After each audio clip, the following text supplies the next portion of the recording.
नमस्कार मित्रों, मैं आचार्य अग्निदेव त्रिपाठी कामाख्या ज्योतिष ज्ञान में आप सभी मित्रों का स्वागत करते हैं। पूर्व में अनंत नामक महाकाल सर्प दोष के विषय में जो मैं चर्चा किया था, उसी से संबंधित आज मैं तुला राशि या तुला लगन कहिए से संबंधित है अनंत नामक महाकाल सर्प दोष शांति के निवृत्ति के जिस कुंडली में ये जोग लगा हुआ है उसके विषय में हम चर्चा करेंगे। प्रायः जिस जातक की कुंडली में ये जोग लगा हुआ है उस बच्चे की आय बहुत अच्छी होती है, उस व्यक्ति की आय बहुत अच्छी होती है। वह व्यक्ति उद्यम करने में काफी परिश्रम करता है, इसकी कमी नहीं होती, परंतु पैसा तो आता है लेकिन हाथ में टिकता नहीं है, यानी कोष बनता नहीं है। व्यवसाय प्रायः बहुत अच्छे चलते हैं। जो विद्यार्थी शिक्षा ग्रहण करते हैं, पढ़ते हैं, वे पढ़ाई भी अच्छे करते हैं, परिश्रम भी अच्छे करते हैं, परंतु जब रिजल्ट आती है तो कुछ न कुछ सब्जेक्ट में उनको नंबर कम हो जाते हैं, जिससे वो हतोत्साह हो जाते हैं। व्यापारी वर्ग हैं, अगर व्यापार अच्छी चलती है, खूब अच्छी चलती है, पैसे अच्छे आते हैं, परंतु पैसा टिकता नहीं है।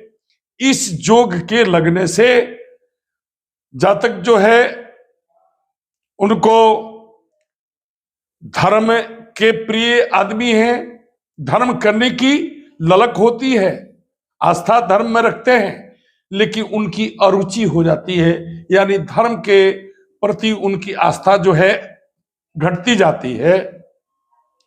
इस तुला राशि में अनंत नामक महाकाल सर्प जोग के होने से तथा व्यापार अच्छे चलते चलते पैसा अच्छे कमाने के बाद बहुत उच्च पैसा कमा लेते हैं, और जब व्यापार उनका गिरता है तो आर्थिक तंगी और आर्थिक कठिनाई बहुत हो जाती है, जिससे वो आदमी निराश हो जाता है। लेकिन मैं कहूंगा कि निराश होने की कोई आवश्यकता नहीं है। अगर रोग होता है तो उसका इलाज भी होता है। उसी तरह से जब ग्रह अप्रसन्न होते हैं, अरिष्ट होते हैं, तो उनकी शांति के लिए जब हम उनका पूजन करते हैं तो वही ग्रह प्रसन्न होकर मुझे हर तरह की सुख सुविधा जो मुझे चाहिए वो प्रदान करते हैं। तो चलिए अब जो है इसके विषय में जो मैं बताया कि मन में काफी अशांति होती है, मन में बेचैनी होती है, और शरीर में कुछ न कुछ रोग कष्ट लगा ही रहता है। दवा भी खाने पर रोग का निदान नहीं हो पाता है, तो घबराने की बात नहीं है। मेरे मित्रों, आप स्वयं या ब्राह्मण के द्वारा इसकी निवारण हेतु आप ये उपाय अवश्य करें, जो उपाय मैं आपको बता रहा हूं। इसके लिए शिव सहस्त्र नाम यानी शिव जी का 1000 नाम का पाठ, 251 पाठ करना है। अगर अपने घर में आप स्वयं, इसकी जरूरी नहीं है, इसका कोई संकल्प नहीं है कि मैं 5 दिन में ही इतना पाठ करना है। आप नियमित अपने घर में प्रतिदिन एक पाठ सहस्त्र नाम का करते हैं, या अगर आपसे संभव नहीं होता है तो आप ब्राह्मण के माध्यम से अनुष्ठान पूर्वक शिव जी के मंदिर में अगर कराते हैं और 11 आवृत्ति जलाभिषेक यानी गंगा जल मंगाकर गंगा जल से भगवान शिव का अभिषेक पूजन करते हैं तो आपका यह जो काल सर्प योग है उससे काफी शांति होती है और शुभता की प्राप्ति होती है और वहीं राहु देव प्रसन्न होकर आपको शुभ फल देना प्रदान करते हैं। इसलिए इस को आजमाकर आप अवश्य देखें। चमत्कारिक उपाय एक बताता हूं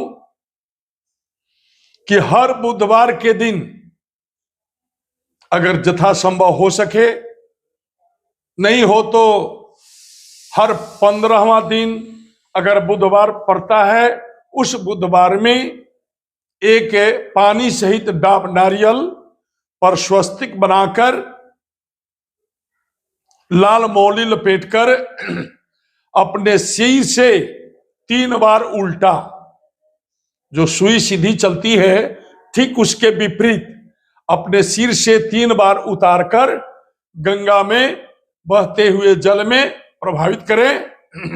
इससे काफी लाभ होगा। चलिए अब शुरू करते हैं।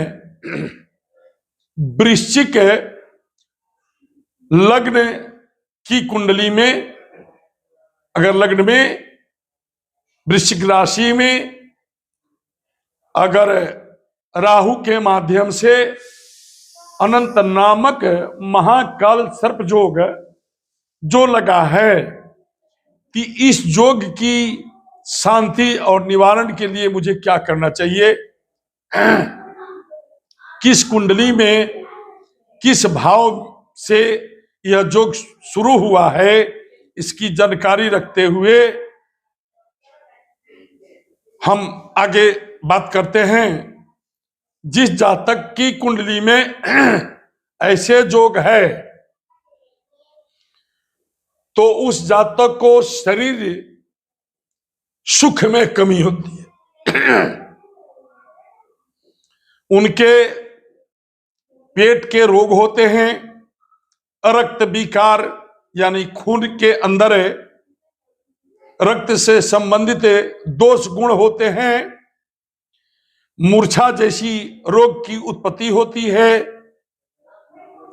दीर्घ काल तक रोग से वे पीड़ित होते हैं, व्यवसाय में स्थिरता नहीं होती, भूमि संबंधी समस्या बनी रहती है तथा कोर्ट कचहरी न्यायालय के कार्यों में उनको चक्कर लगाना पड़ता है, काफी मन में अशांति होती है, इसलिए वो आदमी मन से काफी दुखी होता है और दुखी रहता है। चलिए इसके निवारण हेतु मैं चमत्कारी उपाय बता रहा हूं, जो ध्यान पूर्वक आप सुने और इसको अपने घर में ही स्वयं आजमा कर देखें, आपको काफी लाभ होगा। करना क्या है कि 11 आवृत्ति रुद्राभिषेक पाठ कराएं, जिसको एकादशनी रुद्राभिषेक कहते हैं। एक दिन में ही ये पाठ हो जाता है। अपने घर में शिव जी का पूजन करावें और 11 आवृत्ति रुद्राभिषेक करावें तथा चांदी का सर्प के आकार में बने हुए एक चांदी का छाला अंगूठी अपने दाहिने हाथ के अनामिका अंगुली में धारण करें। अगर स्त्री है तो अपने बाएं हाथ के अनामिका अंगुली में धारण करे तो काफी लाभ होगा। नमस्कार।